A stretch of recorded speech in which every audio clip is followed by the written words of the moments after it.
currently set to 12 volts, 4 amps, 3.5 amp load provided by 2 incandescent light bulbs.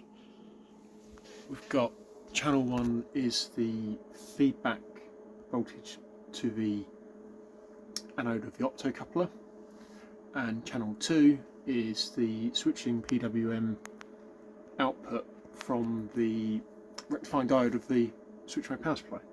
So we switch off one of the lamps. This will drop the current load down to approximately 1.8 amps. Becomes unstable.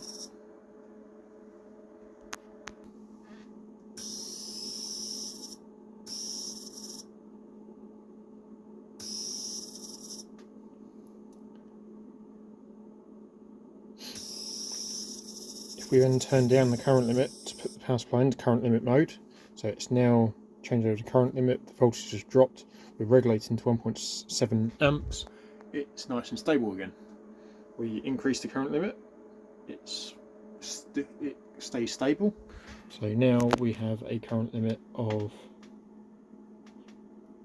let's change it back to, let's say, 4 amps, thereabouts. So it's still stable. Turn on the extra load, 3.55 amps, still stable. Turn it off, it oscillates, becomes unstable. So now I've reduced the load to 420 milliamps, again by an incandescent light bulb. When we increase the load, there is a click heard from the power supply. That can be seen sometimes causing the almost sinusoidal noise on the feedback voltage.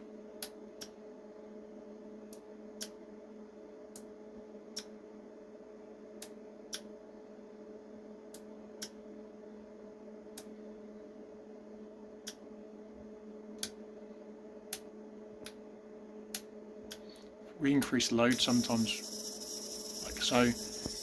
Now it's oscillating 2.2 amps. Again, turn the current limit down, it becomes stable.